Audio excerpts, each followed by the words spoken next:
Agora nós vamos começar a falar sobre os discos rígidos em relação ao que nós chamamos de formatação. Observa comigo. Quando nós falamos sobre formatação dos discos rígidos, nós podemos dividir a formatação dos discos rígidos, dos HDs, em dois padrões.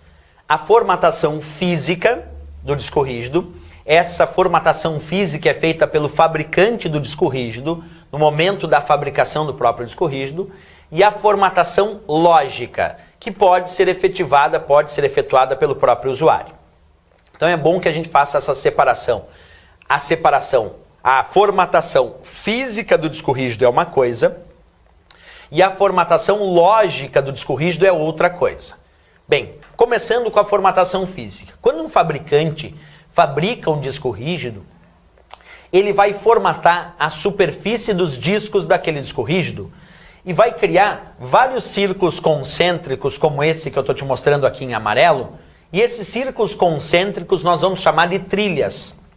Então, quando um fabricante fabrica um disco rígido, ele cria várias trilhas na superfície dos discos deste disco rígido.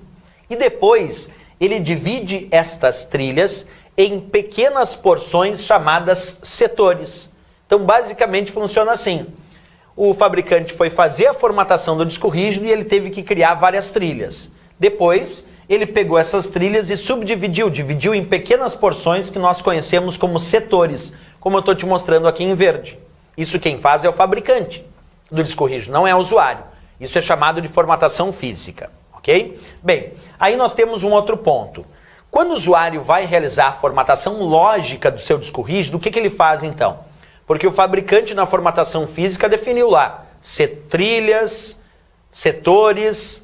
Bem, na formatação lógica, o usuário pode definir o sistema de arquivos que ele vai utilizar. Então, quando eu vou realizar a formatação lógica do meu disco rígido, eu vou definir qual é o sistema de arquivos que eu vou utilizar. No meu caso aqui eu estou mostrando que eu poderia ter optado pelo sistema de arquivos NTFS ou pelo sistema de arquivos FAT32, ou até por outros sistemas de arquivos. Um sistema de arquivos é a forma como o sistema operacional vai gravar dados naquele disco rígido, vai armazenar, vai organizar e posteriormente ler dados no disco rígido.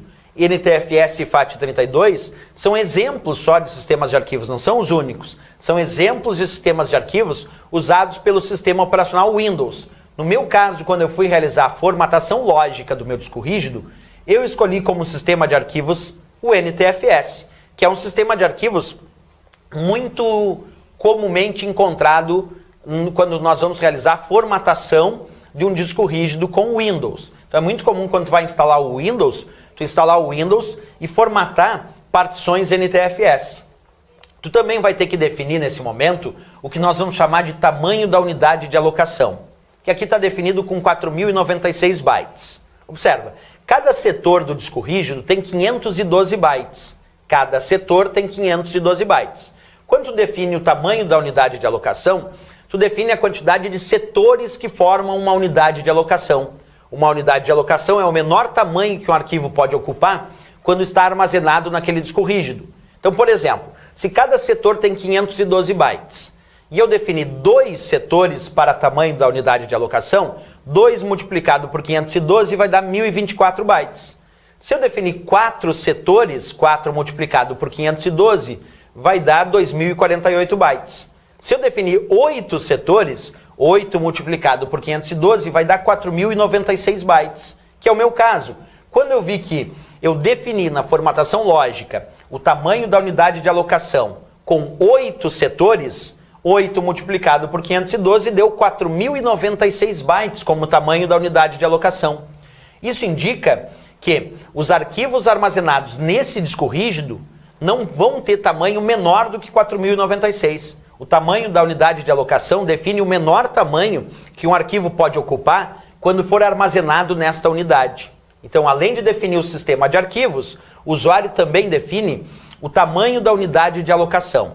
Isso tudo na formatação lógica. Percebeu? A formatação física definiu a quantidade de trilhas e setores. Na formatação lógica, eu vou definir qual é o particionamento que eu desejo para esse disco rígido, se eu quero uma partição, se eu quero dividir o disco rígido em 2 partições, 4 partições, eu vou definir então o sistema de particionamento do meu disco rígido e além disso, também vou definir qual é o sistema de arquivos que eu vou usar.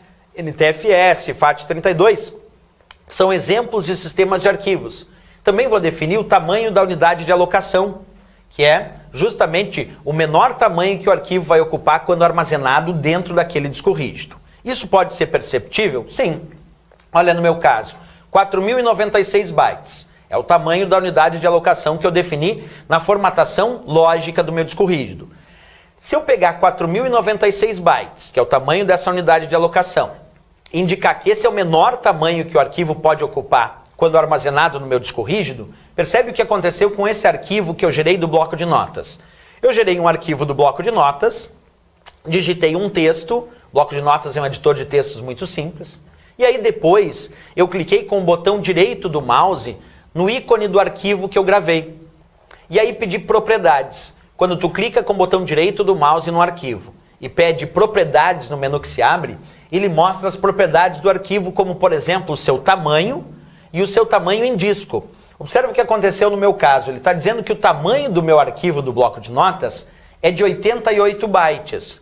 Mas que o tamanho dele em disco, quer dizer, o tamanho desse arquivo quando ele está armazenado lá no disco rígido, é de 4.096 bytes, que é justamente o tamanho da unidade de alocação que eu defini na formatação lógica. Por que isso? Por que o arquivo que eu acabei de salvar do bloco de notas, um arquivo de texto simples, tem só 88 bytes, mas por que quando eu armazeno, quando eu gravo esse arquivo lá no disco rígido, ele ocupou, observa, tamanho em disco, 4.096 bytes. A resposta disso, porque quando eu defini que o tamanho da unidade de alocação daquele disco rígido é de 4.096 bytes, isso definiu o tamanho do cluster. Cluster é o menor tamanho que o arquivo pode ocupar quando armazenado naquele disco rígido. Então, como o tamanho da unidade de alocação, o tamanho do cluster ficou de 4.096 bytes, quando eu gravei o arquivo só de 88 bytes, lá no disco rígido ele ocupou todo o cluster, toda a unidade de alocação, os 4.096 bytes. O resto foi desperdiçado. Isso é importante, porque isso é definido na formatação lógica do disco rígido. Interessante, né? Outra coisa, falando sobre os discos rígidos e a formatação física agora, como a gente já sabe, a formatação física definiu a quantidade de trilhas, a quantidade de setores, mas também nós podemos ter vários discos num disco rígido. E observa que eu destaquei em amarelo aqui, trilhas, observa aqui em amarelo, trilhas são aqueles círculos concêntricos na superfície dos discos do disco rígido, e eu destaquei aqui várias trilhas. E observa, como eu tenho vários discos dentro do meu disco rígido, trilhas que ocupam a mesma posição em diferentes discos formam o que nós chamamos de cilindro. Observa, eu destaquei aqui separado, ó. Eu destaquei para ti, então, várias trilhas de mesma posição em diferentes discos do meu disco rígido. Essas trilhas de mesma posição, quer dizer, um conjunto de trilhas de mesma posição em diferentes discos do disco rígido, nós vamos chamar de cilindro. E isso também é definido na formatação física. Então, quando o fabricante vai formatar fisicamente o disco rígido, ele define as trilhas, que são os círculos concêntricos, divide essas trilhas em pequenos setores, onde cada um ocupa 512 bytes de capacidade, e ele também define o que chamamos de cilindro, que é um conjunto de trilhas de mesma posição em diferentes discos daquele disco rígido. Tudo isso é definido na formatação física daquele disco rígido que a gente acabou de observar.